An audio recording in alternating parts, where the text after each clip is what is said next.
So I thought we'd start off here by us both talking about our favourite books. I thought we'd both go for the same one. There was a little bit of a fight over one of them, but I'll let Bronte have it. Because, firstly, I think the thing is, I'm not a massive reader. I mean, I was hugely dyslexic as a kid, so books have always been quite difficult for me. So if I like a book, it generally means it's held my attention and I'm still thinking about it. And that's how I've decided which are my favourite books. Like, do I think about them often?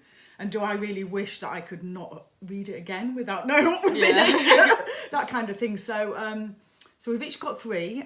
So start with your first one. What's the most favourite book? I know anyone that knows Bronte will know this because she talks about it all the time. Whenever someone... And we have to be careful not to shake the table. Okay. I'm sorry. But whenever someone says to me, what's your favourite book or what's a book that you recommend, I always recommend about 2 quite different ones, but this is always... We can't see it.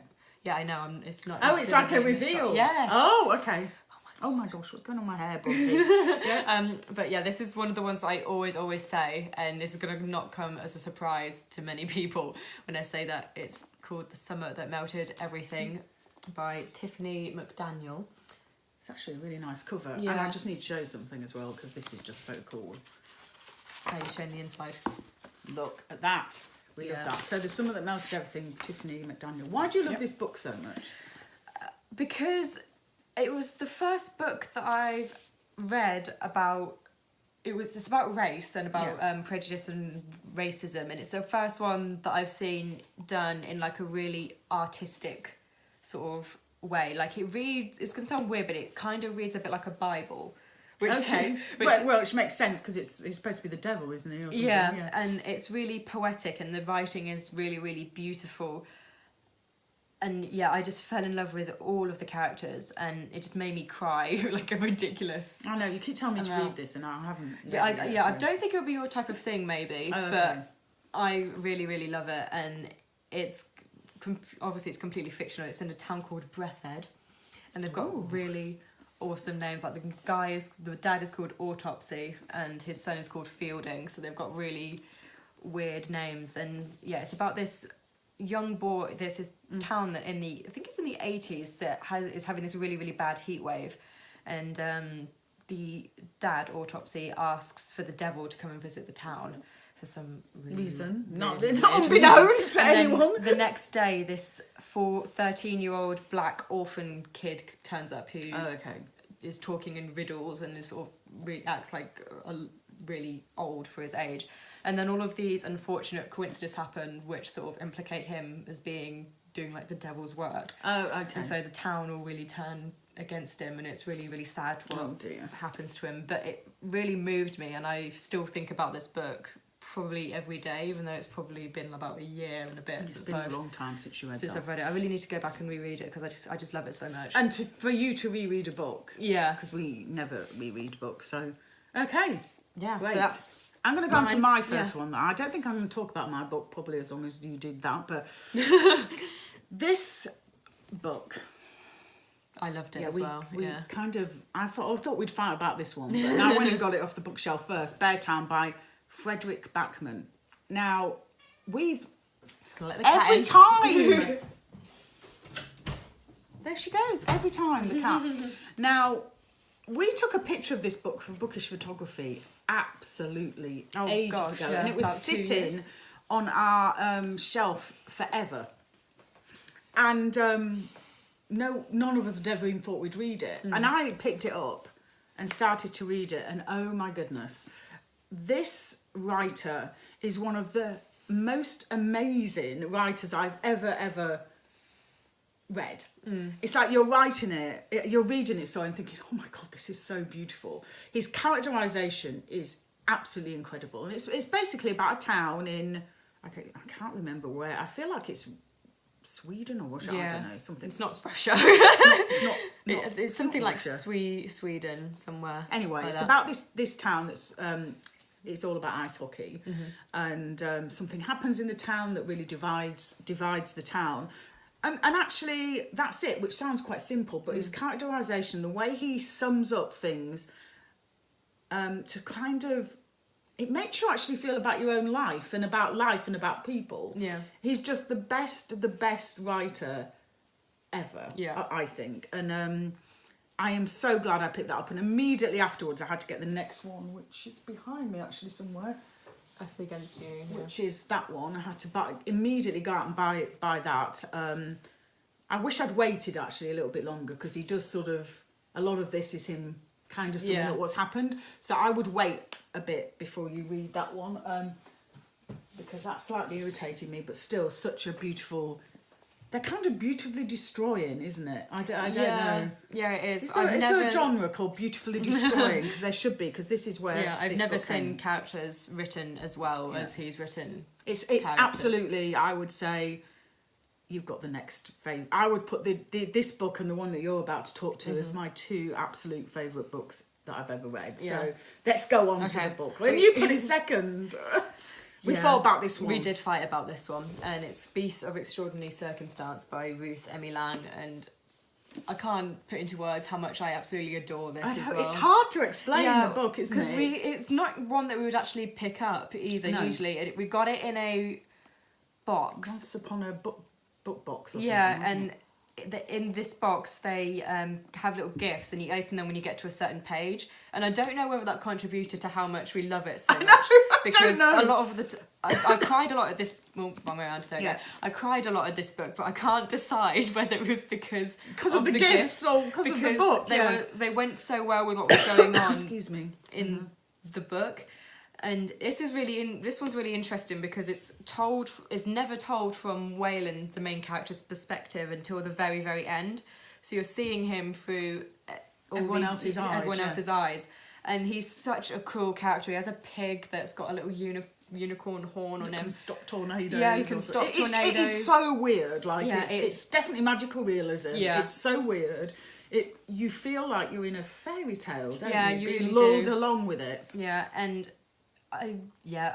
he's probably one of my favourite characters ever, because he's just super sweet and really weird, and it's really cool to sort of see how his life was. It's sort of one of those books you actually don't know what's really happening when you're reading it, but you just love it so much are reading and anyway. Don't judge it by the blurb, because I don't think the blurb really does it any justice, because we read the blurb and we were like, oh, because like he's raised by wolves in the beginning, and we're like, oh, that's cool, and then just kind of like, it's all these really awesome things happen to him, but the blurb does not do this one justice at all. It's so much better than what it makes it out to be, and so much more happens, I think, as well, than what the blurb actually outlines. But we can't describe it, so I really feel really sorry for who had to write the blurb for that one, because we couldn't describe it, could we? So I'm going to move on to the next book, and I chose this one, Heartbreaker by Claudia Day, because it was one of those books that I almost gave up on. Because if a book doesn't grab me and I can't get into it, often I give up because I just haven't got the time. For some reason, I kept going with this one. And I am so, so glad I did. It's still, I think about this book a lot. It's, again, it is heartbreaking, this book, actually. And it's, basically it's about, I can't really give too much away because there's lots of twists and turns in it. But it's about this family, and the mother just gets up and leaves one day and no one knows where she's gone, and that's how it starts. And it's told from three different perspectives, one being the daughter, one being the boy, I think it's just called the boy, and one the dog. Now you're thinking, but it was the daughter's bit I had the most difficulty with. When I got onto the dog, I was quite happy, which sounds really bizarre, but the daughter has got a very odd way of talking. But it all comes together as to what's going on and why. I figured out the huge twist in this. I thought, I kind of thought there was something. It's one of those books that's just so weird, but so beautiful and so sort of brutal at the same time, which I think is hard to do. Now, some people love this book, some people hate it, and I think you'll want that way. I mean, some people have said, she's just been sort of, the writing is just indulgent. And it is quite indulgent, but I've never, ever read a book like this, ever. is Beast-esque in the fact that you're reading it and you don't know what's going on. But it takes some very dark turns, this one, actually. It's not a nice book. Yeah. But it's like a human book. It's a bit like Beartown, but it's written so differently. Yeah. Is that you read it and realise how devastating being a human is, really. So yeah, you haven't read that yet, have you? No, I haven't I'd be read that one interested yet. to see what you think to this, but I literally fell in love with it after I'd got over the daughter bit, which I found really difficult. Yeah. So keep going with it. Okay, what have you got last? Oh no, kiddies. Yeah, this is a really short one actually. I believe it's only about 200 pages, and I got through it in one sitting because I absolutely loved it. It's called If Cats Disappeared from the World, and it's by, I'm probably going to butcher this name, so I'm sorry, Genki Kawamura. And Japanese. It's Japanese, and it's really, really short, so it's really, really easy to get through. And it's basically about this guy who gets told that he's dying from cancer, basically. And he gets home, and it turns out the devil is there. You like books about the devil? Yeah. I don't think the devil appears in The Beast, but there's some devilish things go on in it. But the devil form is him, but like a more fun, sarcastic version of him, and you never know what the main character's name is, which I quite like because you don't really need to sort of know his name. And the devil turns up and he says, if you let me make one thing disappear from the world, then you can live another day. And so it travels backwards and forwards in time, so it's obviously him now dying, and then it's like a flashback of a memory of the thing that has made him, that the devil wants to make disappear. Oh, okay. So one is clocks, and I kind of like that idea. yeah, and one is mobile phones, and the other is movies. And so all of these things he makes disappear from the world, and then he asks whether he can make cats disappear. And I won't tell you what happens, but I was crying from so much in this book, and it's only 200 pages, and it managed to make me feel that many emotions. Oh my goodness! I don't know whether it's because I have cats, so I was sort of, you are cat obsessed. Yeah, whether I was crying about that, but just because I love cats, and I don't know what would happen to me if mine Kiddies, can you disappeared. hear this? They all looked up like, yeah. But this is so quick to read, so I really, really recommend picking it up because it's really easy to get through, and it's quite funny as well because it's like really sad books, so I sarcastic. probably won't be reading that. To be honest. Yeah, we have very, very different tastes. Yeah, we do have very different tastes. Although we both read this one Yeah, too. and I loved this one as I well. loved this one. So this one, The Colour of B. Larkin's Murder. I believe this has just come out in paperback because we saw pictures of it all around London, and I believe it's won awards. Yeah, since we read it, but I can't remember which ones. We get sent lots and lots of books, and we got sent this one. And I think what had us really intrigued with this one is that they sent a blank cover, and you were asked to colour it in yourself. I didn't really know what it was about. Obviously, it's about a murder.